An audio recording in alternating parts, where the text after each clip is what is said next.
సారి కూడా అబద్ధం చెప్పలేదు. ప్రతి క్షణం దేవుని ధ్యాసలో ఉండే అతనికి ఈ భూమికి ప్రళయం రాబోతోందనే భావన ఎక్కడో అతని లోమనసులో మొదలైంది. వెంటనే నిస్వార్థమైన భక్తితో దేవుని ప్రార్థించాడు. అతనితో మాట్లాడ్డానికి దేవుడూ వచ్చాడు. ఓ దేవుడా, నా రక్షకుడా, గత కొన్ని రోజులుగా నా మనస్సు బాగోలేదు. ప్రశాంతత కరువైంది. ఏదో జరగకూడనిది జరగబోతోందని, భయంకరమైన ప్రళయం సంభవించబోతోందని నా అంతరాత్మ చెబుతోంది. దేవుడా, నాతో మాట్లాడరా, నాకు ప్రశాంతతను చేకూర్చరా. ఏదో ఆలోచన మనస్సును నిశ్చలంగా ఉంచకుండా గందరగోళం చేస్తోంది. దయచేసి మాట్లాడండి. అప్పుడు దేవుడు ప్రత్యక్షమై నోవాతో మాట్లాడాడు. నోవా, నా కుమారుడా, నీవొక నిజాయితీ గల సత్యవంతుడివి. నీవు నా ప్రియపుత్రుడవు, నా కృపకు పాత్రుడవు. నీవు అందరి పట్ల ప్రేమను కనబరుస్తున్నావు. నీవు ఎవరినీ బాధింపలేదు, కాని అందరూ నీలాగా లేరు. నేను ఈ ప్రపంచాన్ని ఆత్మస్పర్శతో సృష్టించాను. ప్రతి ఒక్కరూ సంతోషంగా జీవించాలనుకున్నాను. కాని ఎటువైపు చూసినా కష్టాలు, కన్నీళ్లే కనిపిస్తున్నాయి. ఒకరినొకరు చంపుకునేంత ఈర్ష్యాద్వేషాలు ప్రతి మానవునిలో పేరుకుపోతున్నాయి. పగ సాధింపు, మరణం, హత్యలు, దోపిడీలు, నిజాయితీ లేని జీవనం గడపటం, ఇటువంటి అరాచకాలను ఇంకా చూస్తూ తట్టుకునేంత సహనం నాకు లేదు. పుట్టే పిల్లలు లేదా పుట్టబోయే పిల్లల జీవితాల మీద ఈ ప్రభావాలు ఉంటాయి. ఇంకా అలా జరగడానికి నేను అంగీకరించను. ఈ సమస్యలన్నిటికీ ఒక ముగింపును ఆలోచించాను. నా కారణంగా ఉద్భవించిన ప్రతి ఒక్క జీవరాశిని నేనే అంతమొందిస్తాను. నేనే ఈ భూమిని సర్వనాశనం చేస్తాను. నా ప్రభువా, దయచేసి అమృత పలుకులు చిలికే మీ నోటి వెంట అటువంటి మాటలు రానివ్వకండి. మీరు మీ సృష్టి మీద కొంచెం కరుణ చూపించండి. మేము బతకడానికి మాలో జీవాన్ని నింపిన ఉత్తములు మీరు. మమ్మల్ని అంతం చేయాలనే మీరనుకుంటే దైవత్వానికి అర్థం లేకుండా పోతుంది. ఒకరిద్దరి మనుషుల కోసం యావత్ జీవజాతిని అంతమొందించాలనుకోవడం పాపం కాదా? ఈ సృష్టిలో జీవులు, జీవరాశులు ఉండి తీరాలి. మాపై కరుణ చూపించు దేవా.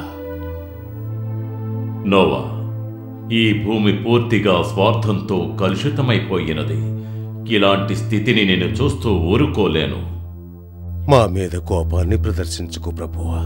నేను నా గురించి భయపడటం లేదు. నేను చనిపోవడానికి సిద్ధంగా ఉన్నాను. నా భయమంతా రాబోయే జీవరాశులు అంతరించిపోతాయని. మీరు సృష్టించిన ఈ అద్భుత సృష్టిని మా తర్వాత తరం వారు చూసి తీరాలంటే జీవరాశులు బతికే ఉండాలి. నా ప్రభువా, దయచేసి మీరు శాంతించండి నా తండ్రి. నోవా, మంచితనం ఉన్న జీవులకు మాత్రం నేను ఎటువంటి హాని తలపెట్టను. నేను చెప్పిన విధంగా నీవు నడుచుకో. ఒక మహావృక్షాన్ని నరికి దాని చెక్కలతో నీ ఒక ఓడను తయారు చేయి. అందులో గదులను కూడా తయారు చేసుకో.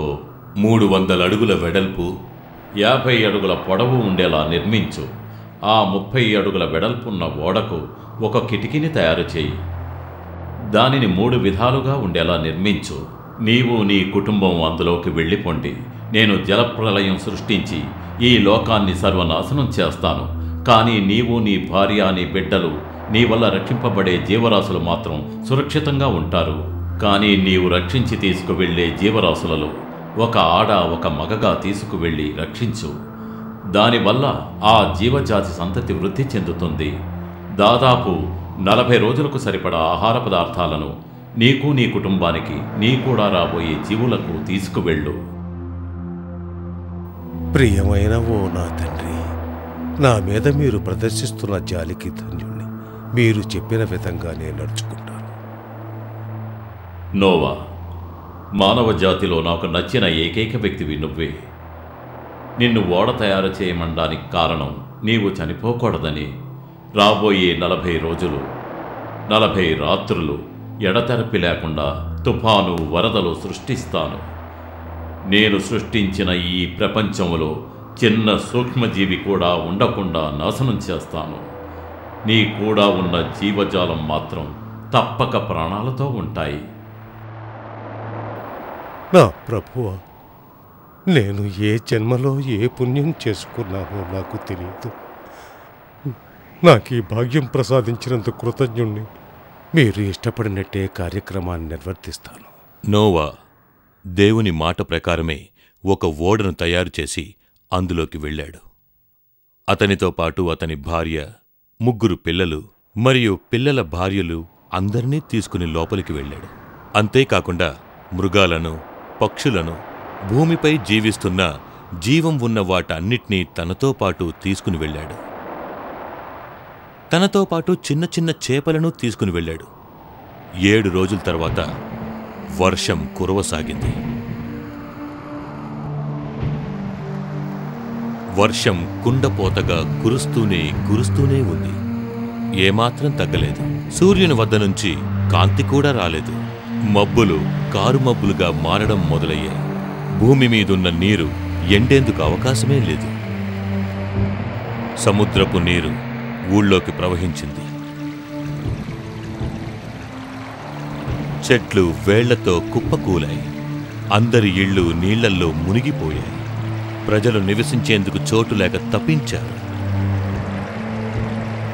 40 రోజులుగా ఆగకుండా కురిసిన వర్షంలో జీవరాశులన్నీ ఆ వర్షంలో అంతమైపోయాయి. కాని నోవా ఉన్న ఓడ మాత్రం మునిగిపోకుండా నీళ్లల్లో తేలుతూనే ఉంది. పెద్ద పెద్ద పర్వతాలన్నీ కూడా మునిగిపోయాయి. నడిచేవి, ఎగిరేవి, ఈదేవి ఇలాంటి జీవరాశులన్నీ కూడా అంతమైపోయాయి. నోవాతో ఉన్న జీవరాశులు మాత్రమే ప్రాణాలతో మిగిలున్నాయి. భూమిపై నిండిపోయిన నీరు పూర్తిగా ఇంకిపోవడానికి 150 రోజులు పట్టింది. ప్రభువా, ఎంత జరిగినా కూడా ఇంకా మీకు జాలి కలగలేదా? శాంతించండి, మాపై దయ చూపించండి. అంతరించుకుపోతున్న మానవ జాతిని కాపాడండి ప్రభు. ఓడలో ఉన్న నోవా మరియు అతని కుటుంబీకులు, అతనితో పాటు ఉన్న మృగాలు, పక్షులు అందరూ దేవుని కృపకు పాత్రులయ్యారు. 150 రోజుల తరువాత భూమి కింద ఉన్న నీటినంతా గాలిలో కలిసిపోయేలా చేసి మటుమాయం చేశారు. తుఫాను ఆగింది. ఎలాగోలా మెల్లమెల్లగా ఓడ కదలడం మొదలయ్యి 7 నెలల 17వ రోజున అరారత్ పర్వతంపై నిలుపబడింది. ఆహా, వర్షం ఆగింది. ఇక భయమే లేదు. మనమంతా రక్షించబడ్డాం. ఇక ఈ భూమి సస్యశ్యామలం కాబోతోంది. అన్ని జీవరాశులు ఇక్కడ సంచరిస్తాయి. నోవా తను తయారు చేసిన ఓడ యొక్క కిటికీని తెరిచి చూశాడు. అప్పుడు నమ్మకం దూసుకు వచ్చే విధంగా సూర్యకిరణాలు ఆయన వైపు రివ్వున దూసుకు వచ్చాయి. నోవా ఎంతో సంతృప్తిపడ్డాడు. నోవాకి తన సంతోషాన్ని దేవుడికి ఎలా తెలియచేయాలో ఏమాత్రం అర్థం కాలేదు. కరుణామయుడువైన ఓ దేవా, ఇంతకు ముందెప్పుడూ మీలో ఈ కోపాన్ని చూడలేదు. నా మీద మీరు చూపించిన ఈ జాలి అభిమానానికి నే ధన్యుణ్ణి. నే రక్షించబడ్డాను. అన్ని జీవరాశులు నీచే రక్షించబడ్డాయి. ప్రభువా, మీ కోపాన్ని ఎవరూ తట్టుకోలేరు. నాతో పాటే మిగిలిన జీవరాశులకు కృప చూపించండి. ఆ జీవరాశులను భూమికి రప్పించండి. మా అందరిపై మీ కరుణ ఎప్పుడూ ఉండాలి. నోవా, నీకోసమే ఈ లోకాన్ని పూర్తిగా సర్వనాశనం కాకుండా తిరిగి ఉద్భవించాలని వదిలేశాను. అందరూ సంతోషంగా ఉండండి. మీ అందరికీ నా ఆశీర్వాదాలు ఉంటాయి. నా ప్రియమైన తండ్రికి ఇవే నా కృతజ్ఞతలు. నోవా ముందుగా భూమిపైనున్న నీరు ఇంకిపోయిందా లేదా అని చూసేందుకు కాకిని పంపాడు. అది తిరిగి వచ్చింది. ఆ తరువాత పావురాన్ని పంపాడు. పావురం ఎగిరి ఎక్కడా కాళ్లు కింద పెట్టకుండా తిరిగి వచ్చింది. ఆ విధంగా నీరు ఇంకిపోలేదని అర్థం చేసుకుని పావురాన్ని తిరిగి ఓడలోనే ఉంచి చాలా ఓర్పుగా మరో 7 రోజులు ఎదురుచూశాడు.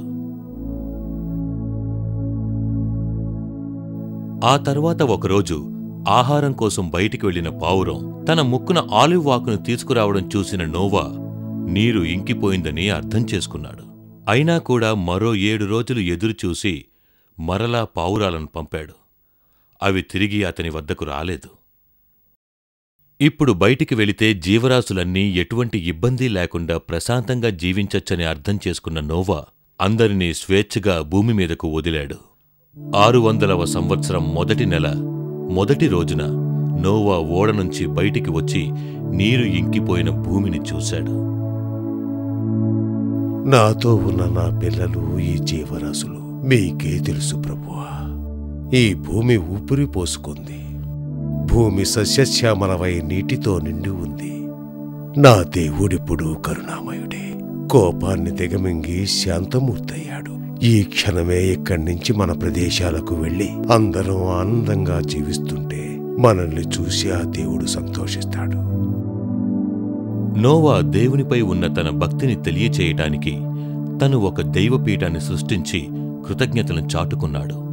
దేవుడు నోవా చర్యలకు సంతోషించాడు. నేను కొందరు మానవుల కోసం ఇక ఈ భూమిని శిక్షించను. మానవ జాతిలో స్వార్థం, కోపం నిరంతరం ఉంటూనే ఉంటాయి. అటువంటి వారి కారణంగా ఈ భూమికి నేను ఎటువంటి హాని తలపెట్టను. ఈ భూమి ఈ విధంగానే ప్రకాశవంతంగా ఉండటం కోసం ఉదయాన్నై వెచ్చగా ఉండే మధ్యాహ్నాన్ని, ప్రశాంతతని ఇచ్చే సాయంకాలాన్ని, ఆహ్లాదపరిచే రాత్రిగాను మారుతూనే ఉండాలి. ఈ రోజు నుంచి ఈ భూమిపై జీవరాశులన్నీ సంతోషంగా జీవించవచ్చు. ఇక నుంచి ఈ భూమి నుండి ఏదీ దూరం కాదు. దేవుడు నోవాని అతని పిల్లలను ఆశీర్వదించి మంచివారిగా ఉండమని చెప్పాడు. నోవా మరియు అతని సంతానం అందరూ భక్తి శ్రద్ధలతో భగవంతుణ్ణి ప్రార్థిస్తున్నారు. ప్రతి ఒక్క జాతి జీవి నుంచి వారి వారి సంతతి ఉద్భవించి మరల భూమి పూర్తిగా జీవమయమైపోతుంది. భూమిపై ఉన్న సమస్త జీవరాశులు మీకోసమే. భూమిపై నడిచేవి, చెట్లు, చేమలు, చేపలు అన్నీ మీకోసమే. వీటిని మీ జీవితానికి, మీ అవసరాలన్నింటికీ ఉపయోగించుకోవచ్చు. భూమిలో ఉండే ప్రతి జీవరాశి మీద, ప్రతి జీవరాశికి హక్కు, బాధ్యతలను అందిస్తున్నాను.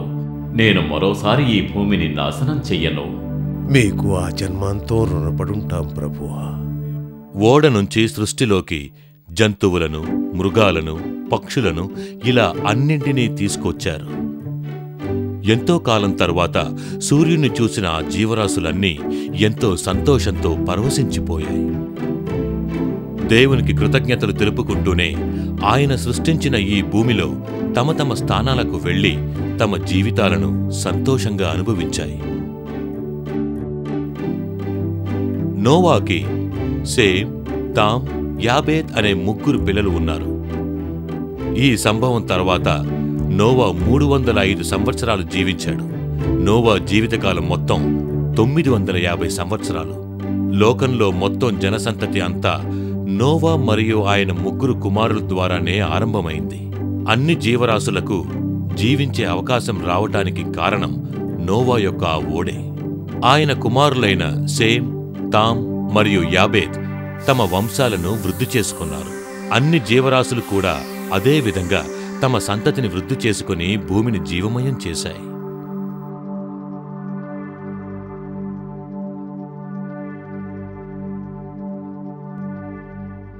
భక్తితో కూడిన ప్రేమను పొందటానికి ఒక వ్యక్తి గొప్పవాడై ఉండనక్కర్లేదు. ఎవరైతే తమ బాధ్యతలను సంతృప్తిగా, పూర్తిగా నిర్వహిస్తూ న్యాయమైన వాడిగా పేరు పొందుతాడో అతనే అందరి మనసుల నుంచి ప్రేమాభిమానాలను, ఆశీర్వాదాలను పొందవచ్చు. నోవా నిజమైన దైవభక్తి, న్యాయమైనవాడు కాబట్టే ఈ లోకాన్ని కాపాడి అన్ని జీవరాశులను కాపాడారనడానికి ఈ నిజమైన కథే ఒక చరిత్రగా మిగిలిపోయింది.